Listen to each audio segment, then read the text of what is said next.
Excellencies, distinguished delegates, ladies and gentlemen, very good morning to you and a warm welcome. I'm delighted to be here with you today to welcome you to the side event, Data Collection and Measurement of Culture Towards Evidence-Based Policies for Sustainable Development.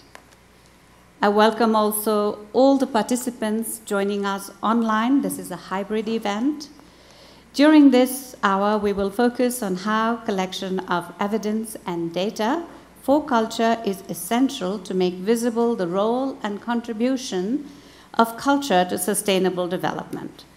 We are delighted and honored to have with us this morning ministers and mayors representing some of the countries and cities that have successfully implemented the UNESCO Culture 2030 indicators and who will share with us their experiences. I have the pleasure to welcome Her Excellency Patricia Ariza Flores, Minister of Culture of Colombia, who is unfortunately not able to be here, but the Vice Minister will be joining us very shortly. Her Excellency Valere Kabore, Minister of Communication, Culture, Arts and Tourism of Burkina Faso, who is also on her way here. Her Excellency, His Excellency Lucian Romascanu, Minister of Culture of Romania. His Excellency Benjamin B. Magalong, Mayor of the city of Baguio in the Philippines. His Excellency Mohammed Mehdi Ben Said, Minister of Youth, Culture and Communication of Morocco. And the side event is co-organized by UNESCO with the Swedish International Development Cooperation Agency, SIDA, and the government of the Philippines, and supported by the European Union. Before passing the floor to Mr. Ernesto Ottone, UNESCO Assistant Director General for Culture, I would like to request all the online participants to please keep your mics closed throughout the side event and ask your questions or share your comments via the chat function. This will be relayed by my colleague Virginia during the open discussion. So without further ado, I would like to give the floor to Mr. Ernesto Ottone for his welcoming remarks. Thank you, Jyoti.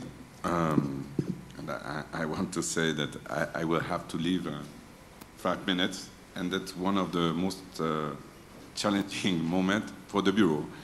But it is important to tell you that for us in UNESCO, this side event is very important. We've been working on this, I would say, spectacular project that is on data recollection or data collection.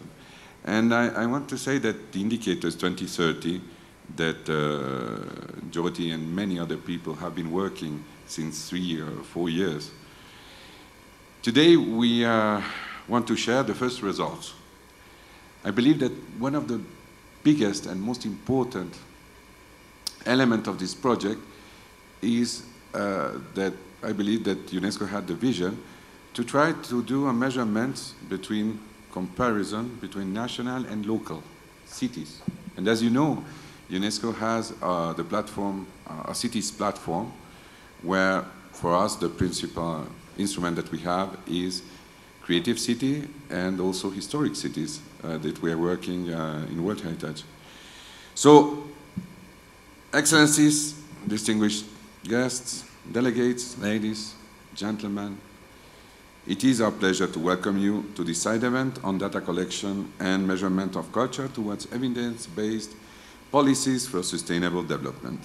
As it was mentioned, we would like to express our sincere thanks to the government of the Philippines and the Swedish International Development Cooperation Agency, SIDA, that it's both are very good partners, very long-standing partners for UNESCO, and also the support of European Commission. As we heard many times yesterday during the plenary, but also in many of the parallel sessions, the recollection of data is becoming crucial for the culture sector. The need for new tools and mechanisms to measure the impact and the contribution of culture to sustainable development is high on the agenda during this meeting, but also in other regional meetings. I was in the morning in a meeting of the CEGIP, it's Ibero-American countries, and that is one of the most important recommendations that they are launching during this Mondiacult. A lack of data and indicators is perhaps one of the greatest barriers of the development of effective public policies. Policies are built on the power of culture for development and in which position culture as a global public good. The UNESCO Culture 2030 indicator was a response directly to this need. 12 countries and 16 cities have already taken part in the pilot implementation of this program, which provide an innovative methodology for measuring and monitoring culture's contribution to the SDGs. I'm pleased to announce that Mexico and the city of Mérida have just signed an agreement with UNESCO for the implementation of the Culture 2030 indicator. So the family of cities and countries are growing, and we hope to see many more coming in the next weeks and months. The pilot implementation has been made possible as we have been announcing it, thanks to the support to the European Commission, SIDA as mentioned, and also the Spanish Agency for International Development Cooperation, ICID. Other partners have also contributed to the project. An expert facility has been established by UNESCO to assist member states, and international experts have been mobilized to support the pilot implementation. Significant data have already been collected across all regions, and a global data bank has been developed to gather, update, and display the data by country and city. For the monitoring of SDG indicator 11.4.1, the UNESCO Institute for Statistics launched the third annual survey on expenditure on cultural and natural heritage in August 2022. Excellencies, distinguished delegates, today we will have the opportunity to present some of the results of these initiatives. Before starting our discussion and giving the floor to some of the representatives of participating countries and cities, we really want to encourage all our member states to implement those indicators and to complete the survey recently launched by IUS. If you think on the declaration that should be adopted tomorrow on a consensual basis, one of the outcomes that is mentioned in the declaration is this global report on culture. This tool is one of the tools that we want to integrate in this global report. Yes. It's not only the monitoring that we have in all our conventions or recommendations or how we do the follow-up of Creative City. It's also to have concrete programs that can give the feedback that we need to have a more robust monitoring of what is happening with the culture in our countries. So, we are right now, and it was perfect because we have a dear friend from Colombia, Vice Minister, who is with us. So thank you so much. I'm so happy to be today here and to launch this wonderful project that we have been working in UNESCO, and we are very proud of our partners. I believe that they have trusted in us, and I believe that we have trusted in them. So thank you so much. Thank you, Judith.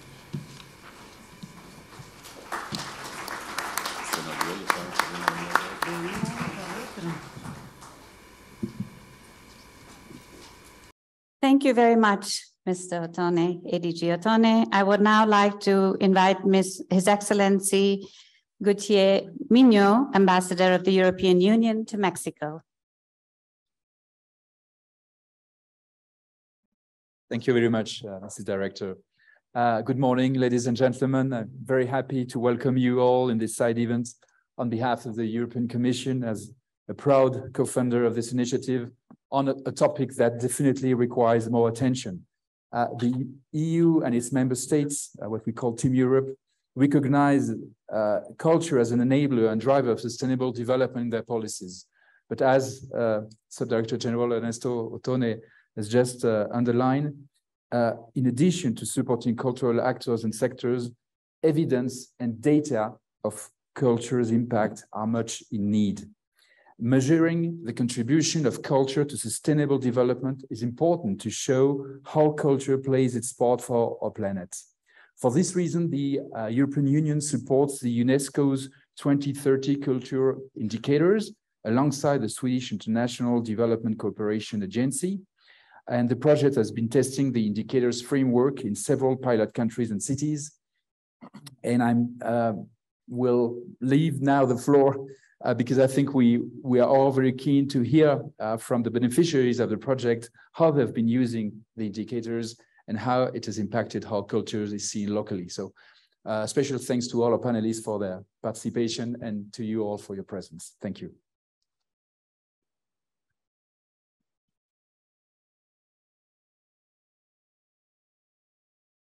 Thank you very much, Your Excellency. I would now like to invite Her Excellency Jueves West, Ambassador Extraordinary and Plenipotentiary to France, Permanent Delegate of the Republic of the Philippines. Thank you, Madam Moderator. Good morning, buenos dias, magandang umaga sa ating lahat. It is my honor to be with you all on this momentous occasion. We come from different countries, different cultures, different time zones, but today we are united with a common goal: to put a spotlight on culture and its role in building a sustainable world. In 2021, the Philippines, through its de facto Ministry of Culture, the National Commission for Culture and the Arts, was fortunate to be part of the UNESCO Culture 2030 Indicators Project and designated the city of Baguio, represented here by its mayor, our UNESCO Creative City for Crafts and Folk Art, to be our pilot site for the execution of the said project. Today, we will hear more about Baguio City's unique experiences and important lessons learned during the project's pilot implementation in the Philippines.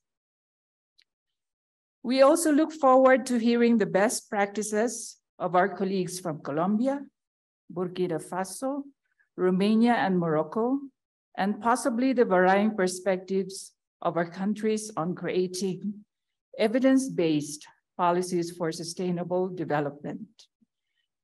We hope that through this event, we would be able to come up with productive points of discussions and generate new and creative ideas that can be included in future iterations of the UNESCO Culture 2030 Indicators Project.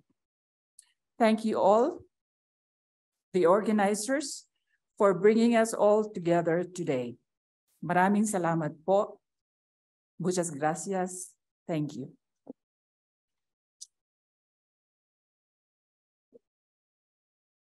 Thank you very much, Your Excellency. You delivered your speech on the welcoming remarks on behalf of Dr. Rene Escalante, Chairman of the National Commission for Culture and Arts, NCCA, for the Republic of the Philippines. We will now watch a short film that highlights some of the key outcomes from the pilot implementation of the UNESCO Culture 2030 indicators. Technical help for the film, please. How can culture protect the environment, reduce inequalities, or promote decent work? By safeguarding heritage, supporting culture policies, and promoting jobs of culture professionals. culture safeguards the environment, engages, informs, educates, transforming perspectives and bringing people together to make our planet a sustainable place to live in. Yet culture's contribution to a sustainable world remains largely invisible. In the 2030 Agenda, culture is present just in Target 11.4.1, which only measures expenditure on heritage. There is a lack of harmonized and reliable data collection mechanisms for culture. Culture-related data remains limited and scattered across various institutions. Numbers alone do not show culture's contribution. Qualitative measures are also necessary for culture. Without data, culture risks being marginalized and poorly funded. UNESCO Culture 2030 Indicators is a framework to measure and monitor culture's contribution to the 2030 Agenda. It has been developed with the UNESCO Institute for Statistics, UIS, and other partners.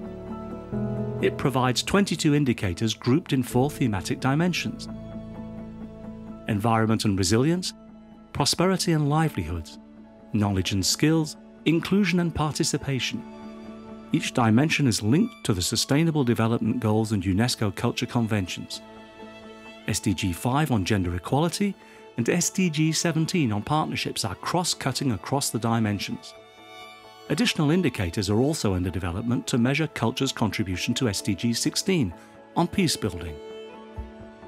The first phase of implementation, ongoing from 2021, includes 12 countries and 16 cities from all regions of the world.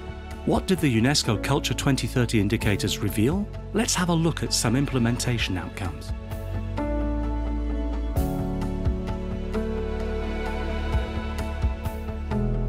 In Costa Rica, culture contributes to the economy, accounting for 1.9% of the GDP and 7.8% of all businesses. Creative economy is a major focus of the national cultural policy. A creative and cultural strategy is in place, with the C-Cultura regularly providing data. Costa Rica's policy also promotes civic participation and makes culture accessible to all.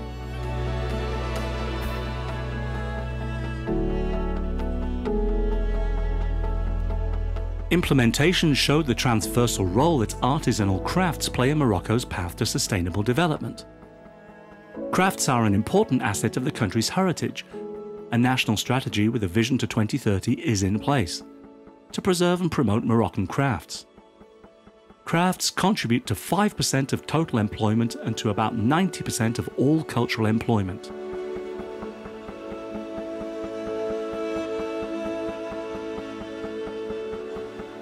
Sustainable urban development centered on culture is a clear priority for the city of Hue in Vietnam. 80% of all public open spaces can be classified as cultural open space, with the banks of the Huong River being a special cultural open space of the city. UNESCO indicators also made clear the city's capacity to preserve and promote heritage for future generations while enhancing gender equality.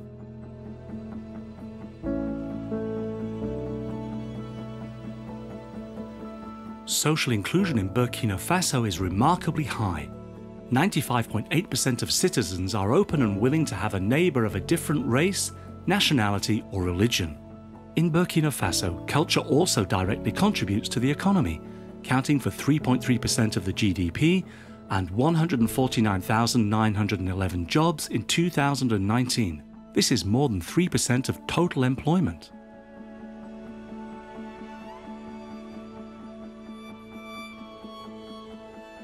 In Serbia, the creative economy is significant for gender equality.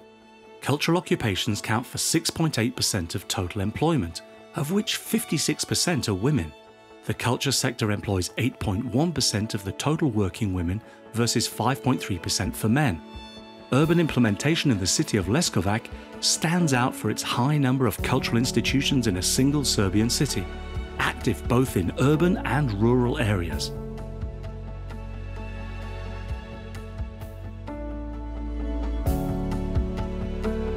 Sustainable management of heritage is a priority in Portugal, particularly through the promotion of local empowerment processes of heritage designation and ownership.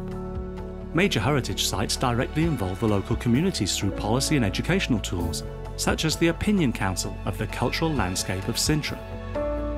the UNESCO Culture 2030 indicators highlights the contribution of culture to sustainable development.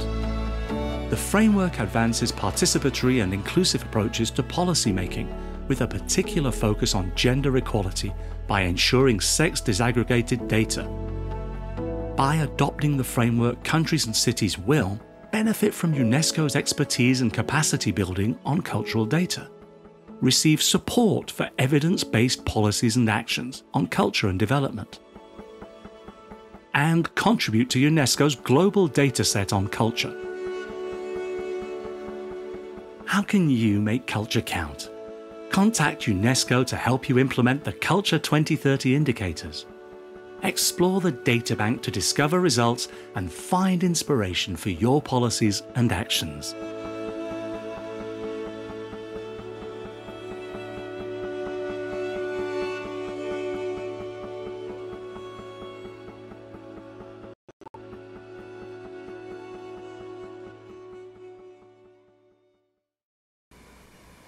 Thank you very much. I would now like to turn to our distinguished panelists to hear from you. Your Excellencies, could you please tell us why you believe data is important for making culture's contribution to sustainable development visible, and how you're doing this at the national and urban levels in your countries? We would also be interested in learning how culture data or evidence enhances culture's role in other sectors transversally. And finally, as the countries and cities you represent have successfully implemented the UNESCO Culture 2030 indicators, could you share with us how the key findings will inform decisions and actions to enhance the role of culture? I would like to give the floor first to Your Excellency Patricia Ariza Flores, Minister of Culture of Colombia, who is represented here today by Madam Vice Minister, Ms. Adriana Molano. Your Excellency.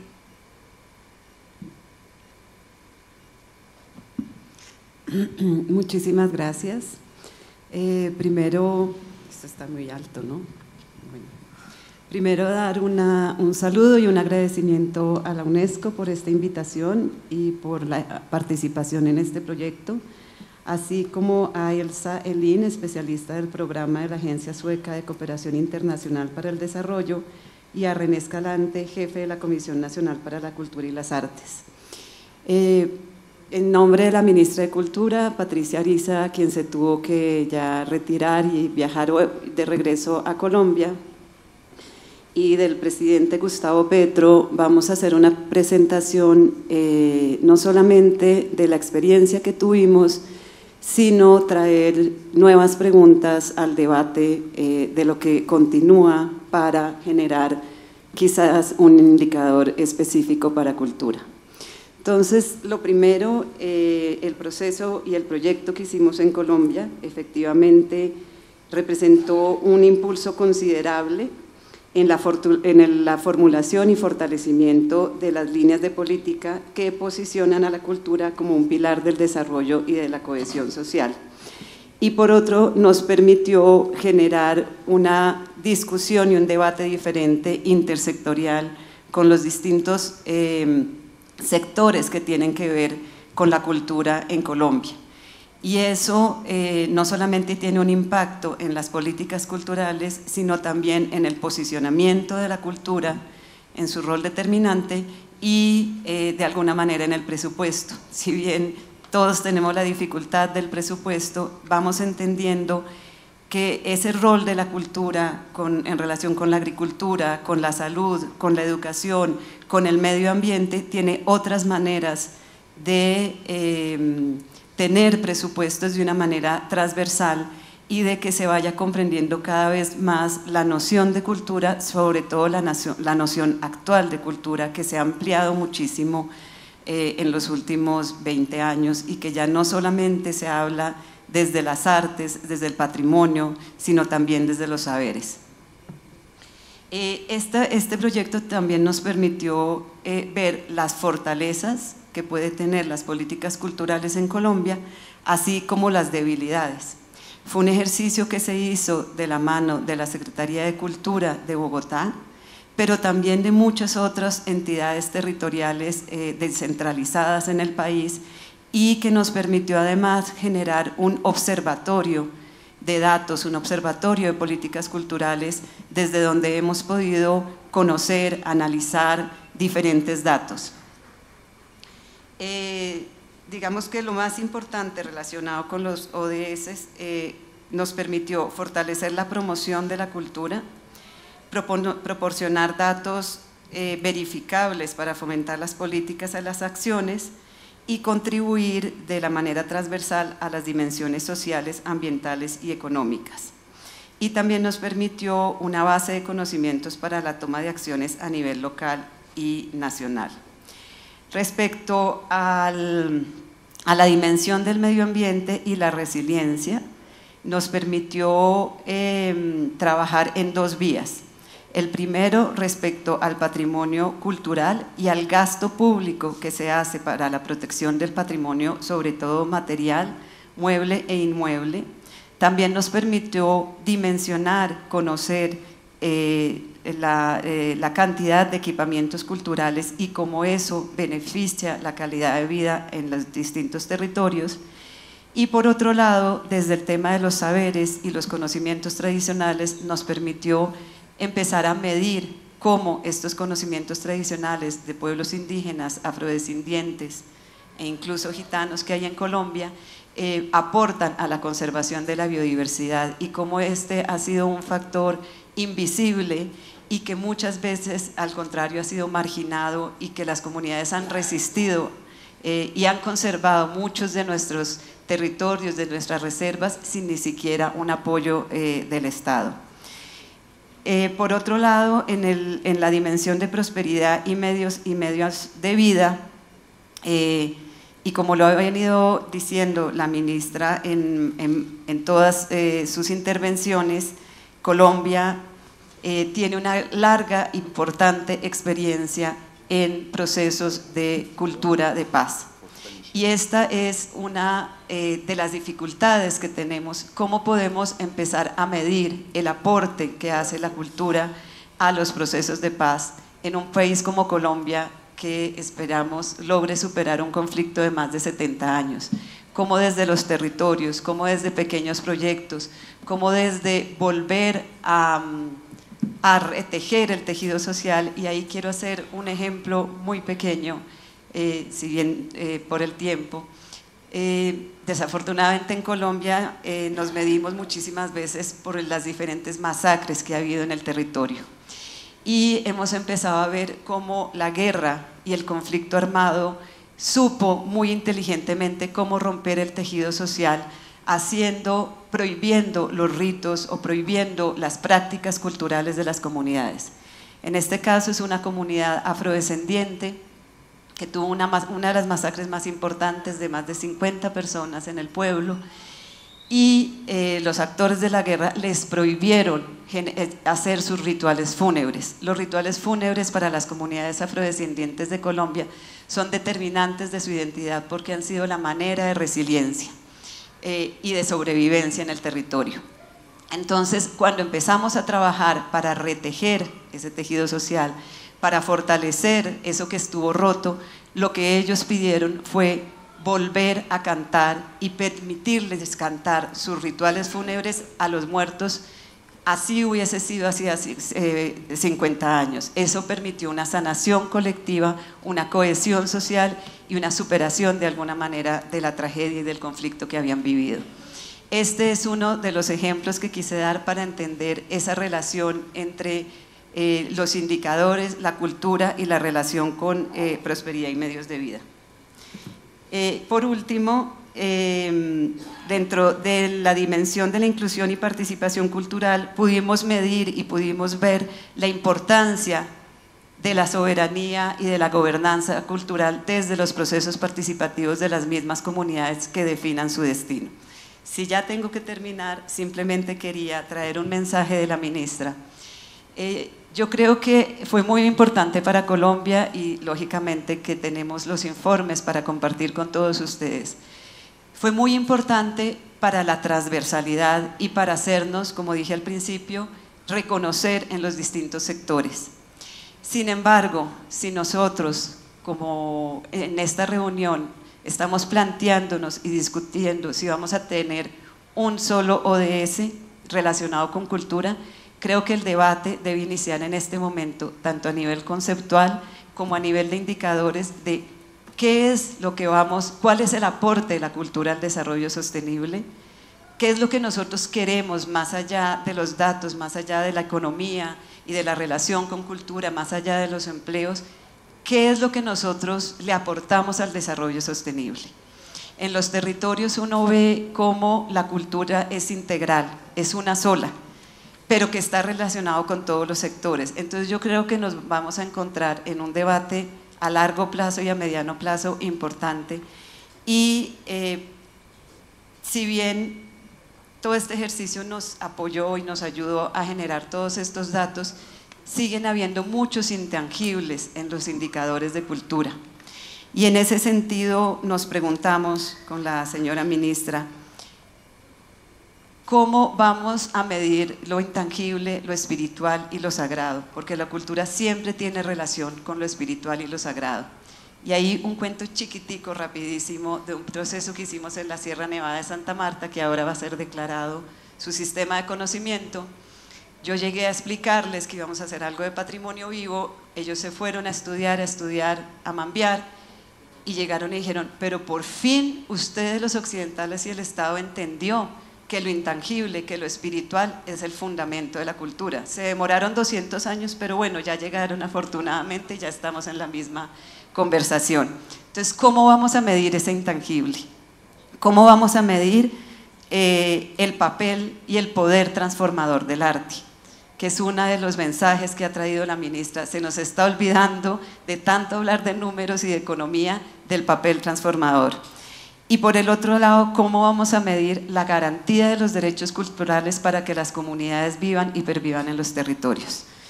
Y el último, el rol de la memoria en el conflicto armado y también en la permanencia de las comunidades en sus territorios. Gracias.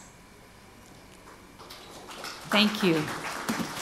Thank you very much, Your Excellency, for your inspiring words and for sharing your experience.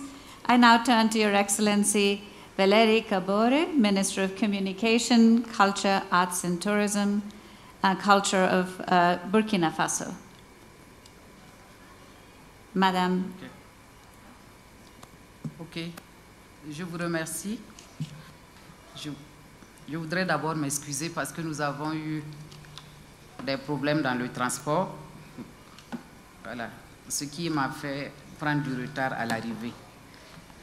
Alors, nous voulons donc joindre notre voix à ce débat de ce matin, juste en reconnaissant et en remerciant à l'UNESCO pour sa grande contribution pour la réalisation de l'étude qui a été donc pilotée.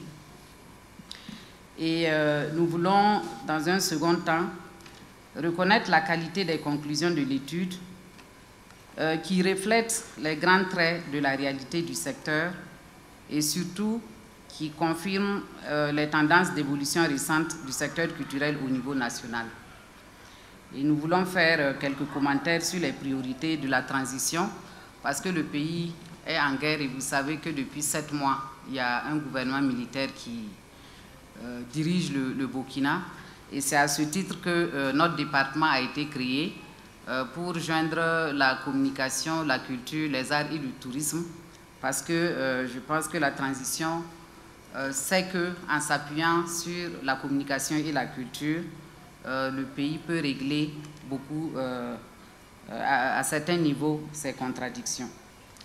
Effectivement, le secteur de la culture dans notre pays, comme dans la plupart des pays en développement, se retrouve être le parent pauvre des politiques publiques. Il n'y a pas beaucoup d'engagement, mais c'est plus lié à des visions parce que nos zones ont connu beaucoup de turbulences et nous, depuis 7 ans, on n'a pas eu un régime stable. Donc, du coup, les priorités vont ailleurs et la culture est souvent reléguée au second rang. Et la transition a pris conscience qu'il faut recadrer les choses. C'est pour ça donc qu'ils ont regroupé les choses au sein du ministère. Dans la situation actuelle, face à la guerre injuste donc, et injustifiable à cause du terrorisme et de l'extrémisme violent, nous appréhendons à juste titre l'importance et le rôle des valeurs culturelles séculaires de notre patrimoine dans la prévention et la résolution des crises et la promotion d'une coexistence pacifique entre les peuples. Effectivement, chez nous, il y a beaucoup d'immigration de gens de pays voisins. Et en temps normal, en dehors de la crise que nous vivons, les communautés ont toujours cohabité de manière pacifique. Et pour votre information, nous avons une soixantaine d'ethnies. Le pays a une soixantaine d'ethnies et les conflits ethniques viennent de commencer. Mais nous pensons que c'est lié en fait à des problèmes non réglés pour lesquels aujourd'hui tout le monde a conscience qu'en passant par la culture, en passant par le dialogue, nous allons parvenir à trouver des solutions. Donc la transition actuelle a conçu une charte des valeurs en 35 points qui se base justement sur nos valeurs culturelles pour dialoguer avec les différentes générations, ça part de la jeunesse en passant par les femmes et la population. Je voudrais quand même dire que le département actuellement a pris conscience et nous sommes en train de travailler sur une autre vision qui dit que là où les politiques n'ont pas réussi, la culture peut le réussir. Parce qu'à travers les dialogues et la mise en relief de certaines de nos valeurs, les gens arrivent à se comprendre et nous avons aussi conscience que la guerre que nous vivons, les armes que nous pouvons utiliser par certaines créativités liées à notre culture auront le même effet que les armes utilisées par les militaires. Je donne juste un exemple. Depuis 7 mois que nous sommes arrivés, on a pu organiser les acteurs culturels autour d'un certain nombre de thèmes de sensibilisation. Donc les jeunes créent de la musique, ceux qui sont dans le théâtre font des théâtres forums, et dès que ça apparaît, dès que la production est diffusée, dans un certain réseau avec des débats, les gens prennent conscience que nous faisons fausse route. Et nous avons pris l'engagement, en tout cas, de mettre une bonne politique culturelle, et l'État l'encourage. Et je pense que, en dehors des structures au niveau international qui pourront accompagner, l'État s'est engagé à accompagner la renaissance du cinéma, la renaissance donc de la production musicale, l'existence des troupes de théâtre et surtout l'encouragement de la jeunesse créative. Et nous avons pris conscience qu'on a travaillé un peu à vue sans structurer le secteur de la culture, par exemple. Et aujourd'hui, être artiste au Burkina, c'est travailler sans statut. Donc la première chose que nous avons envisagé de régler, c'est la question du statut des artistes.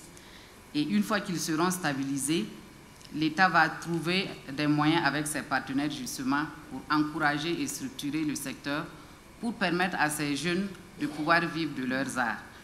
Parce que les droits d'auteur sont souvent violés et c'est des gens qui produisent, qui ont des fans, qui sont des stars, mais au soir de leur vie, ils n'ont pas pu emmagasiner le minimum, même une sécurité sociale pour exister.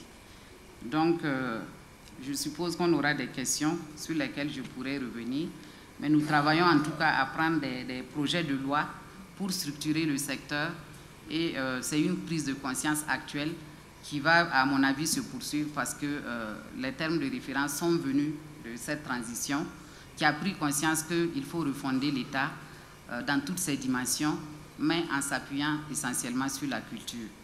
Nous avons par exemple certaines valeurs qu'on appelle la parenté à plaisanterie, qui consiste en fait à, je ne sais pas, à pacifier des situations en faisant des liens entre des groupes ethniques qui avaient déjà des bases, je ne sais pas comment expliquer ça, c'est des gens qui avaient déjà mis en place un système pour pouvoir régler leurs conflits. Dès que ça touche les deux ethnies, généralement, les peines sont atténuées, les colères sont atténuées et les gens arrivent à bien dialoguer. Donc, en conclusion, je dirais simplement que notre pays a pris conscience de la dimension culturelle et malgré la guerre, nous sommes en train de réveiller toutes nos grandes manifestations.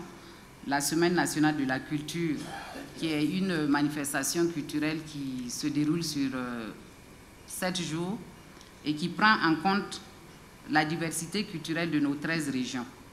Et cette année, nous voulons justement nous appuyer sur cela pour passer des messages et faire comprendre à tous les habitants du pays que tout peut se régler justement sans passer par les armes.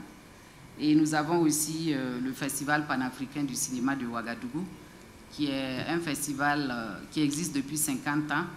Malgré la guerre, on aurait pu l'arrêter, mais nous pensons qu'en maintenant ces manifestations, nous allons pouvoir dire aux yeux du monde que le Burkina continue de vivre et survivra en tout cas grâce à la culture et à ses hommes.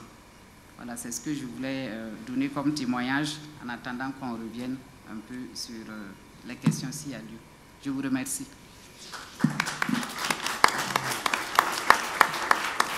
Thank you very much, Madame Ministre. It was very inspiring and very helpful to hear your words.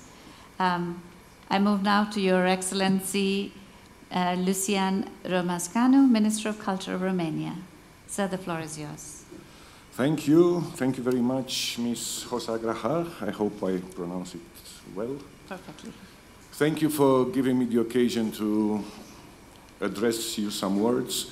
I would like to start by mentioning, because it was mentioned before, that in some places on the earth the arms are talking now, and when the arms are talking or roaring, the musics are silent. And I'm coming from a part of the world, Romania, which has about 650 kilometers border with Ukraine. And we should not forget that, because what we talk now about sustainable development, if we make the wrong decisions, could be changed into a sort of unsustainable demolition and destroying. So we are ministers, dear fellow ministers, Your Excellencies, ambassadors, ladies and gentlemen, we should, being part of the governments of our countries, we should push for the right decisions, and we should emphasize the fact that culture should link us and should make us do the right thing to really have an option for a peaceful 2030, and whatever we discuss now today to be real and possible. Now I'm coming back to the questions. As far as your first question related to the visibility of culture in the context of sustainable development is concerned, I would say that the identity and democratic foundations of a society are grounded in culture. Culture, as underlined in the Mondiacult Declaration, is a ferment of peace, and I do believe that a more sustainable world should mainstream and make culture visible in every area of human existence. The complexity of the world in which we live today calls for a change in the silos vision, in which much too often we tend to analyze the decisions. That is why culture and sustainable development should be understood in an interdependent relation as proposed by UNESCO project Culture 2030 Indicators. Coming down to the ways in which Romania has made visible the contribution of culture to sustainable development, I should note here that Romania has made important steps in that direction. Already in 2018, in its first national voluntary review, Romania has included culture within the UNESCO project Culture for Development Indicators, and the same year the cultural dimension of sustainable development was recognized in the National Sustainable Development Strategy of Romania. Furthermore, the Ministry of Culture, in partnership with the National Institute for Cultural Research and Training, is currently elaborating the national strategy for the cultural sector that is not only closely connected to the SDGs and the Agenda 2030, but it also incorporates all themes approached by the UNESCO Culture 2030 indicators. Concerning the enhancement of the culture's role in relation to other sectors by making use of data and evidence, my view is that culture has a tremendous role for us all, as it is culture that permeates the fabric of our societies at all levels. Gathering data and evidence on culture can only make it more visible, but can also build the case for a better and wider integration in other sectors. In this context, UNESCO Project Culture 2030 Indicators is not only a useful tool and methodology for gathering evidence, but also a brilliant example of participation and cooperation among different sectors and stakeholders. Coming back to the findings of the UNESCO Cultural 2030 Indicators at the national level, I must stress that all the evidence collected are valuable, and as it will complete and feed the indicators of sustainable development identified at national level as well as the public policies. Let me mention a few highlights. Romania has a policy and a legislative framework for culture that promotes participatory approaches, as well as a cultural and creative economy that considerably includes women.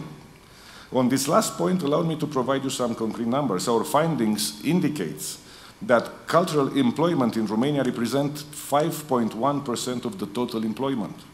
And although working women are less than men in total employment, only 46%, more women work in culture than men. 61% of the people engaged in cultural employment are women.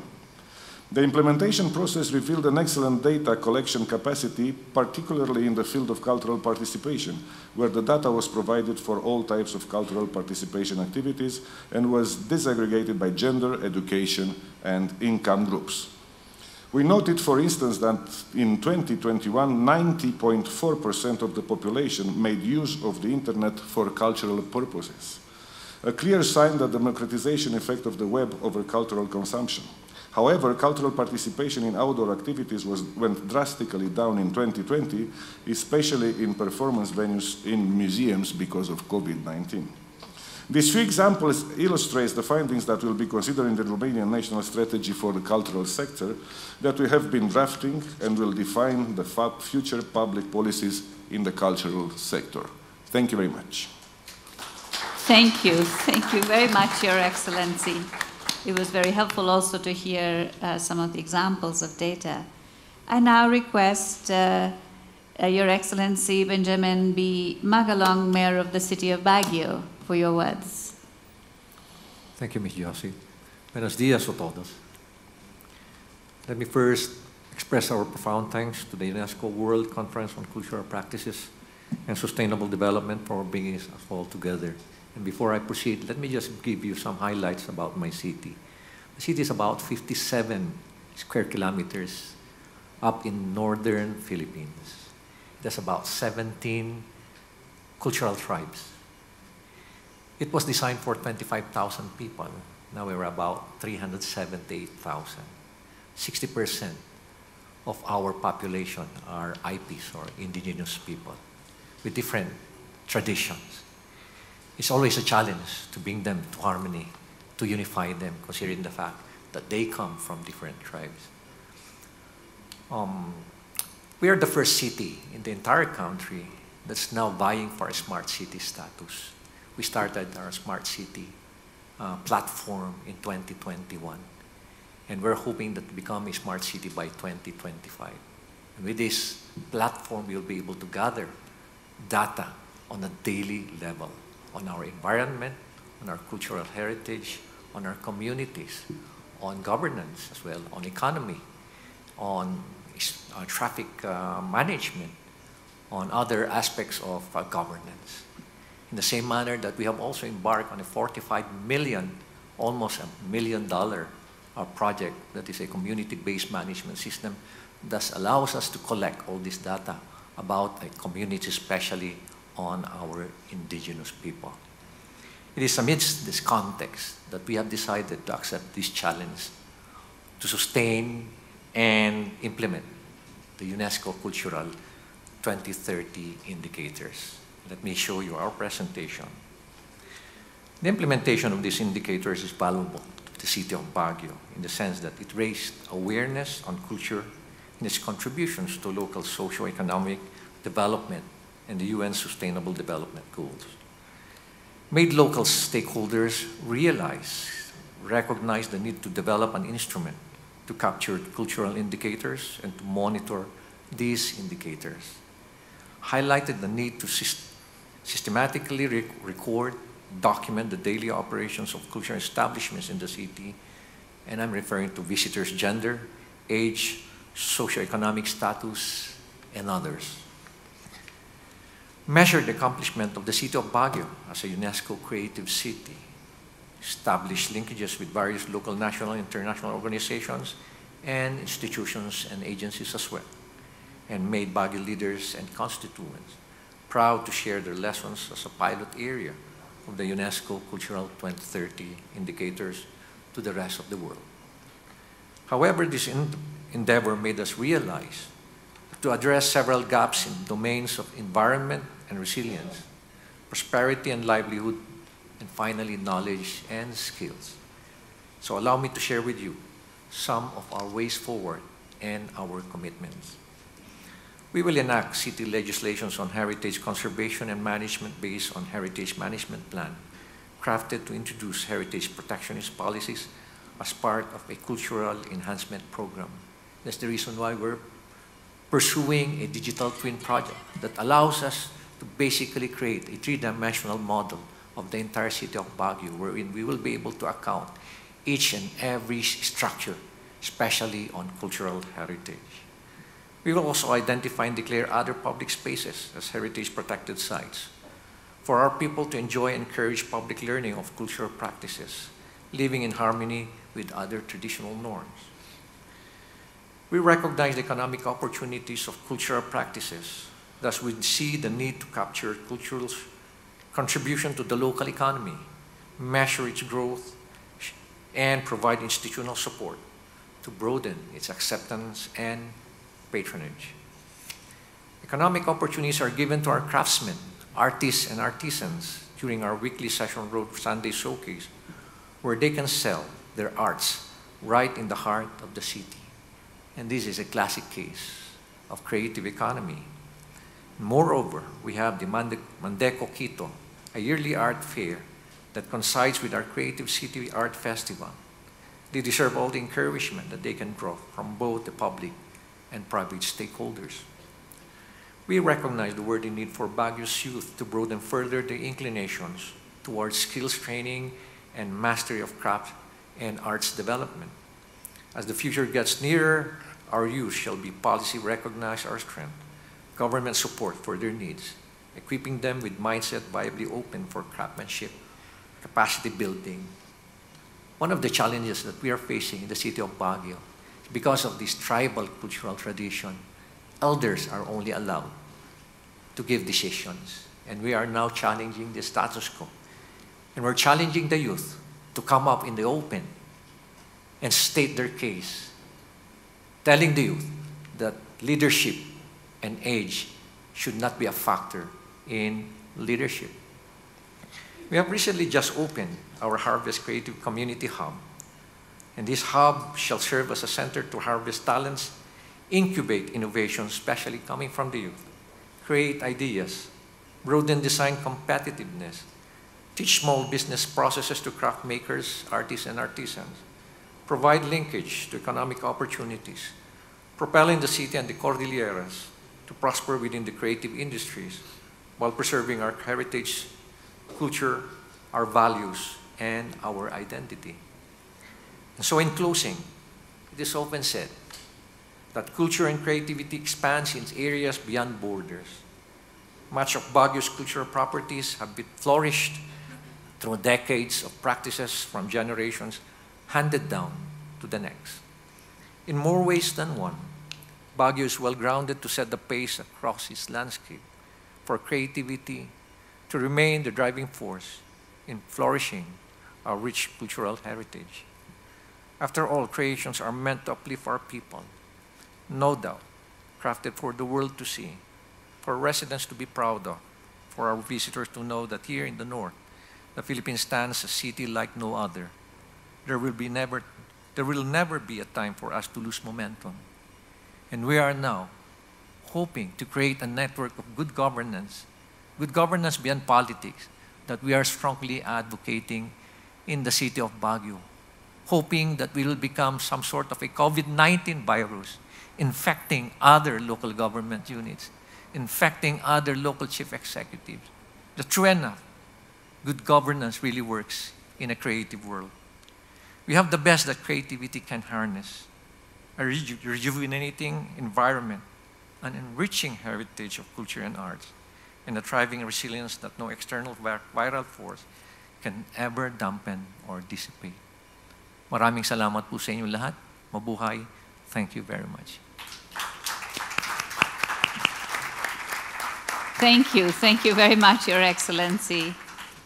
I will now turn finally to Your Excellency Mohammed Mehdi Ben Said, Minister of Youth, Culture and Communication of Morocco. Sir, your comments. Merci beaucoup.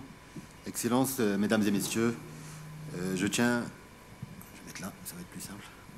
Je tiens tout d'abord à vous remercier pour les questions posées, à saluer l'UNESCO bien sûr, et l'Agence de coopération suédoise pour l'ensemble des efforts qu'elle fournit sur le terrain pour permettre la mise en place et la réussite des politiques fondées sur des preuves, ainsi que toute opération de collecte de données que cela suppose. Les questions posées lors de ce panel ont un sens particulier au moment où nous sortons de 2 années d'une pandémie qui a beaucoup nui au secteur, dont nous avons la charge, que ce soit symboliquement ou bien sûr économiquement. Symboliquement d'abord, puisque dans la majorité des pays, le secteur culturel a été immédiatement déclaré comme non essentiel et a été la première victime des décisions de confinement et de fermeture mises en place. Économiquement, car l'impact de la Covid-19 sur le secteur culturel a été énorme, en réduisant le marché de la culture à néant, cinéma fermé, festivals annulés, rayons culturels mis en pause, etc., etc. Toutefois, cette pandémie a également permis de démontrer a posteriori toute l'importance du secteur culturel, d'autant que la culture, dans son admission générale, se trouve dans tous les secteurs: éducation, formation, industrie créative, commerce, etc. Dans ce sens, le PIB culturel peut se situer autour de 3,5% du PIB global si les politiques culturelles sont étudiées et ciblées. D'autre part, le rôle de la culture ne peut en aucun cas être réduit à son seul apport économique.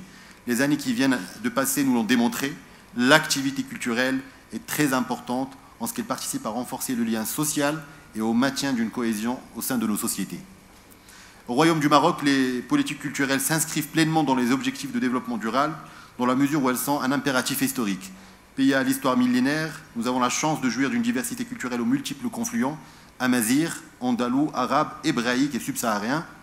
Aussi, depuis le début de mandat de ce nouveau gouvernement, il m'était important de mettre en place une politique culturelle tournée vers le développement et l'encouragement de la création, notamment chez les jeunes. En effet, nous nous attachons à promouvoir l'industrie culturelle dans son aspect le plus large, dans le cinéma, la musique, la qualification du secteur du livre et de l'édition, les arts modernes, les savoirs authentiques, le patrimoine immatériel, etc., et les autres arts, bien sûr. En même temps, nous travaillons à permettre l'échange d'expériences et de savoirs entre le Maroc et ses partenaires à travers le monde, notamment à travers la participation aux salons internationaux, organisation et participation à des festivals. En ce qui concerne le deuxième axe, qui traite de renforcer de la culture dans différents secteurs, tous les indicateurs précités démontrent la centralité du fait culturel dans nos sociétés. Il s'agit de la création de l'homme par l'homme, dans le sens le plus large. C'est donc intrinsèque à la nature même de l'humain et à ses aspirations. Elle décrit sa sensibilité, ses représentations, projette son imagination et ses pensées. Dans ce cadre, toute activité est en quelque sorte une activité indirectement culturelle. Grâce aux indicateurs culturels 2030 de l'UNESCO, nous avons pu démontrer la valeur ajoutée du secteur culturel, de la culture dans l'économie de manière générale, notamment au niveau local et régional, les festivals, cinéma, etc. Ce projet a été une forte opportunité pour construire de manière exhaustive, à la fois qualitative et quantitative, un tableau de bord de la culture dans notre pays, permettant de dessiner un profil culturel, d'améliorer la visibilité de la culture en collectant des données relatives à sa valeur ajoutée et son impact sur l'économie, de construire des messages et des plaidoyers en faveur du secteur culturel, de construire une véritable connaissance autour du secteur culturel et son impact tant quantitatif que qualitatif et tant économique que social. Et dans cette perspective, nous avons lancé un plaidoyer afin d'intégrer les questions culturelles dans les enquêtes du Haut Commissariat du Plan du Royaume et ainsi mettre en place un réseau, voire un observatoire permettant d'assurer l'accessibilité et le partage des données relatives à la culture. Aussi, ces indicateurs nous ont permis de lancer une réflexion pour une fiscalité spécifique au secteur culturel, tant le manque à gagner pour l'État est minime, alors que le gain qui en découlera pour les acteurs des industries culturelles et créatives sera conséquent. Pour ne pas oublier le troisième axe dans cette réponse, j'aimerais soulever la grande utilité des ateliers qui ont été organisés selon nos équipes et qui ont permis de mettre en valeur la présence de la culture dans la majorité des secteurs et ainsi lever le voile sur l'importance d'une plus grande intégration du secteur culturel dans les politiques publiques et sectorielles. Aussi, ces ateliers ont permis de mettre en exergue le rôle de la femme dans le secteur culturel, aussi bien la femme citadine que la femme rurale. La femme marocaine est à la fois porteuse et courroie de transmission des valeurs sociales et de l'héritage culturel, y compris le patrimoine. Les échanges qu'ont eus mes équipes sur le terrain avec les différents points focaux et partenaires ont permis de faire évoluer la vision portée à l'activité culturelle par les différents secteurs et ainsi démontrer la nécessité d'un plus grand déploiement de la culture dans les politiques de développement. L'annonce des résultats de ces indicateurs permettront immanquablement de mieux mettre en cohérence les politiques publiques et les politiques de développement avec l'impératif culturel. La plateforme de données mise en place sera une base à même d'aider à guider les politiques publiques en consolidant nos acquis et combler les déficits en matière d'intégration de la culture dans les politiques de développement. J'aimerais juste rajouter un dernier point qui me semble essentiel. Tous ces indicateurs nous permettront à nous, ministres de la culture des différents pays, aussi de négocier avec nos collègues ministres des Finances et du Budget pour leur comprendre que la culture est un moyen de développement et un moyen de richesse pour nos jeunes et nos moins jeunes. Merci. Merci beaucoup, Monsieur le Ministre. I would thank you for these very, very inspiring and important interventions and comments from all of you, Your Excellencies. We are at 10:05, so we should have actually finished at 10 o'clock. But I think having heard these very, very important comments, it's really critical that we're able to have a few minutes of interaction and exchange. So I would like to just open the floor for perhaps 2 questions from the floor. We also have online participants, and I will ask my colleague Virginia to collect the questions and perhaps raise 2 questions. So we'll collect a few questions and then come back to the panelists to hear their comments. So any pressing questions from the floor? I see one hand. Go ahead, sir. Thank you very much. This is Lutz Müller from the German Commission for UNESCO. Just very grateful to all the panelists for these excellent interventions, and in particular to the intervention from the Philippines. I think that was very inspiring. Also what you presented about the example of Bangui. We have a long-standing cooperation with the Philippine National Commission, and I would like to just highlight the importance that also the issue of data for culture is an important opportunity also for cooperating between the UNESCO Secretariat and National Commissions, as we are currently working with our Kenyan counterparts, the Kenyan National Commission, to roll out the data for culture, the 2030 indicators across all Kenyan districts. And I think this is something that also other national commissions can do. Thank you very much. Thank you. Thank you very much, sir. Yes, Gabriel, please. Introduce yourself. Hi, my name is Gabriel Caballero, and I'm the ICMOS focal point for UN SDGs. Thank you very much for everyone. And I think, my question is, was it difficult to implement the Culture 2030 indicators? And do you think it is easy for other cities or other locations to apply it? And lastly, do you think that it will be helpful to have, let's say, one goal that consolidates all the things so that it is easier to apply? Thank you. Okay, we will collect any other questions. I turn to my colleague Virginia to see if there's anything online. There are no questions online. So there is any other comments from the floor? Any other questions? Okay, very good. Then I come back to the panelists if anybody would like to respond to these points. I think that we have heard from you some very, very interesting points around the vision that this has helped you shape. We've also heard from you about the very poetic way in which the role of culture can step in when when politics fails and so on. So, and we've heard from you about the cities. So in relation to these questions, we really look to you for your responses. Who would like to respond first? Please go ahead, sir. There are a lot of challenges in the implementation of the 2030 indicators. But one good thing about it is, as long as you have a champion, especially in the private sector, and we're really glad in the city of Baguio, we have someone like Chancellor Mr. Villas, who has been working with us closely. And one thing about our Creative Council is it's private sector driven. It's not public sector, it's not government. We're only supporting, we're only providing them extensive support in terms of funding. But funding is not also enough, you know. So probably one of the biggest challenges now in implementing it is funding, and that is probably one of the reasons why we're looking for some sources. Like, for example, we're going to increase some of our fees in our parks to be able to generate funds, a trust fund for our Creative Council. Another is we need to encourage more people, especially from indigenous people, to be able to join the Creative Council as well. Because many of them are actually heavily impacted by many of our programs, especially programs that addresses poverty, addresses environmental protection and conservation. Thank you. Thank you very much. Would anybody else? Yes, please go ahead, sir. Just about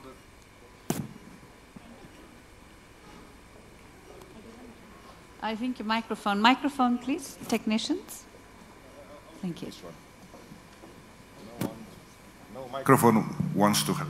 Now it's okay. I just wanted to say a few words about how simple it is to implement. It's nothing, it's that simple, but you need to have the dedication to the project. And it's very important for everybody to understand that without having numbers, without having figures, it's very difficult to make decisions. So it's a natural step, I might say a compulsory step. We are lucky in Romania because we have very good people dedicated to the sustainable development. We have very good people. I have under the Ministry of Culture and Research Institute that has a very good manager, very dedicated to the cultural sector, and she's performing very well in implementing whatever is necessary in order to gather data that is very valuable for the minister and ministry to make decisions. We have a very, how to say, dedicated ambassador to UNESCO who is pushing us a lot for that. And I want to thank her for being so pushy, because you need somebody from time to time to be and call you and be there and asking for whatever we committed. So there are multiple factors. It's not simple, but the only thing that you should have in mind is that you have to have this in order to perform better in the cultural sector. So if everybody understands this, we will have the people, you will have the finance, and the rest will be easy. Thank you. Thank you very much, sir. Would you like, madame? Please go ahead. Je profite de ce second tour pour redonner quelques statistiques sur lesquelles j'étais allé très vite pour requalifier un peu et donner une idée claire sur la promotion de la culture au Burkina Faso. Et surtout les statistiques liées à l'étude donc financée par l'UNESCO dont on a parlé au départ. Alors, la force la plus notable du Burkina réside au fait qu'il repose sur la culture extrêmement inclusive, comme je vous l'ai dit. Et l'étude a montré que 95% des Burkinabés ne seraient pas dérangés d'avoir des voisins étrangers, ni des personnes différentes, des immigrés ou des travailleurs différents qu'eux. Donc cette tolérance est un atout majeur pour renforcer justement un dialogue interculturel pacifique et la promotion de la diversité et une croissance économique équitable. Par ailleurs, le secteur culturel contribue également directement à l'économie du Burkina Faso avec 149 911 personnes engagées dans l'emploi culturel, soit plus de 3% que l'emploi au niveau national, l'emploi total au niveau national. Mais surtout, la culture offre des opportunités réelles d'emploi aux femmes qui représentent plus de 87% des travailleurs dans certaines filières, comme la mode, le design. Je parle de la couture et de la broderie, par exemple. Enfin, il faut noter que la culture dans son ensemble représente 3,3% du PIB au niveau du Burkina Faso. Alors, donc, partant de là, nous sommes convaincus qu'en renforçant la formation de la jeunesse, la qualité des productions et la mise en marché, nous allons pouvoir accompagner cette jeunesse qui ne demande qu'à s'exprimer. Alors, je donne aussi un exemple. À base de ces statistiques que nous venons d'avoir, nous allons pouvoir avancer dans un projet que nous avons commencé dans une autre vie avec la Chambre de commerce, qui veut appuyer justement la jeunesse et le ministère de la Culture pour faire la promotion des industries culturelles et créatives. Parce que la Chambre de commerce du Burkina a aujourd'hui 74 ans, mais c'est maintenant qu'elle reconnaît que ce secteur est un secteur économiquement viable et qu'en s'appuyant là-dessus, ils peuvent accompagner l'État justement à régler le problème de chômage, à régler le problème de financement et de mise en marché donc, des produits culturels. Donc c'était des informations complémentaires. Je vois que... D'accord, je peux passer le micro et à la fin, je pense que j'aurai un dernier commentaire à faire. Merci. Respecto a la pregunta, efectivamente, elaborar los indicadores y las mediciones es un trabajo muy, muy complejo. Pienso yo que por tres temas principales. El primero es que dentro de la cultura, de la noción actual de cultura, tenemos muchísimas aristas. Un indicador para patrimonio material es muy diferente al del patrimonio vivo, muy diferente a las industrias culturales, al tema del empleo, de los saberes, de las artes, de la inclusión de las mujeres. O sea, son demasiadas aristas las que tenemos que tener en cuenta para generar estos indicadores. Lo segundo es que como no había un indicador para cultura y teníamos que trabajar transversalmente con los diferentes sectores, el aprendizaje es que lo debemos hacer conjuntamente, ¿o no? O sea, cultura no debe estar aislado haciendo su indicador en relación con agricultura o con salud o con educación, sino debe ser un trabajo conjunto para que realmente tome posición la cultura en los diferentes sectores.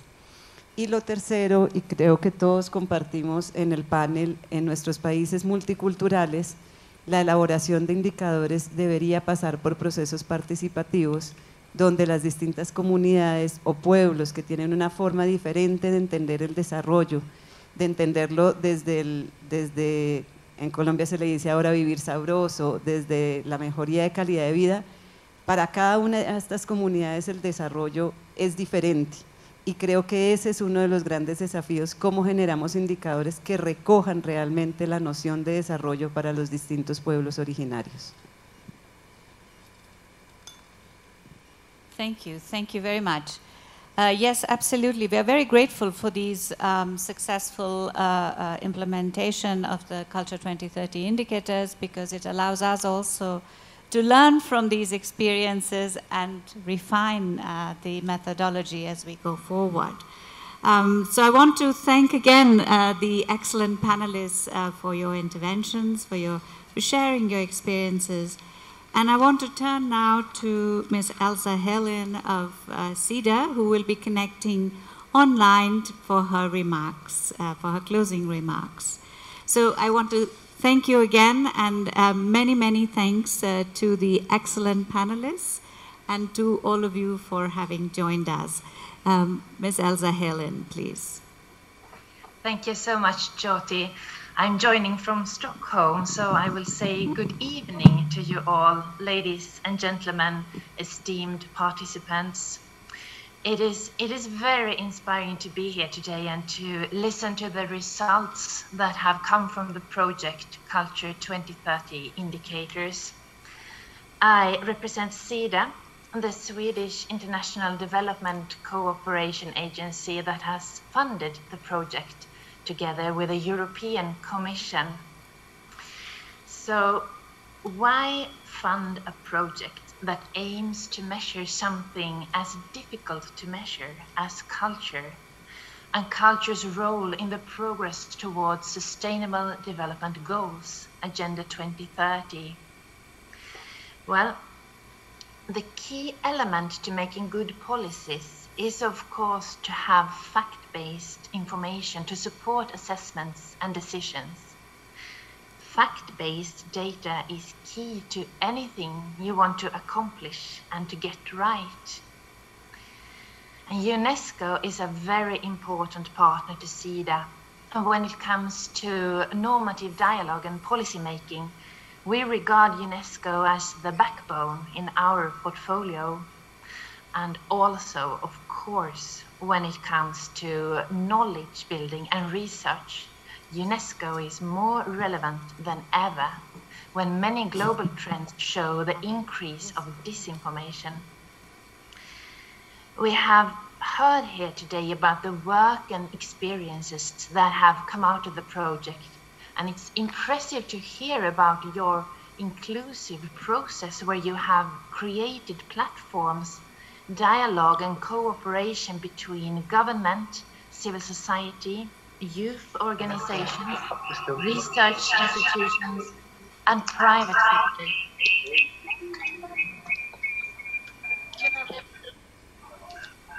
Well,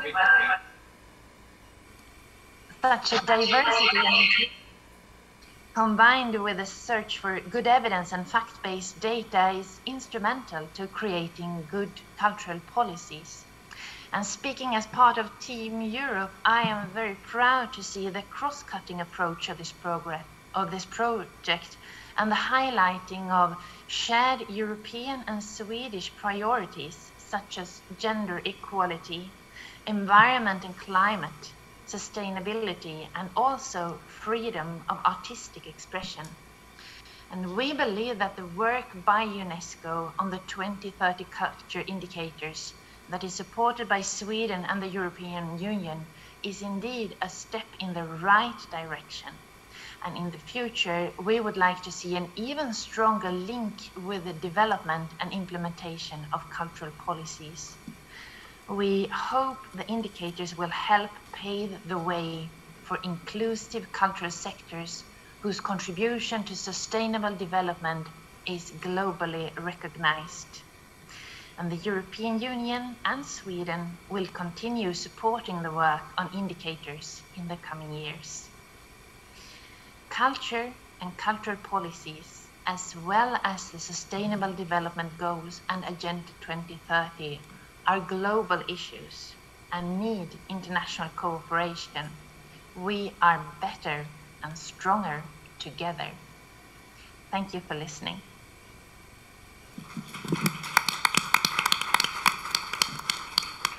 Thank you very much, Elsa, and I want to thank all of you for your presence and participation, for your comments and engagement. We stand ready to work with you at any point, and if you require more information on the Culture 2030 indicators, please, the website is available. We have the publication also outside if you're interested. I invite you to share in the coffee break outside, and thank you again. And many thanks to our panelists. A round of applause.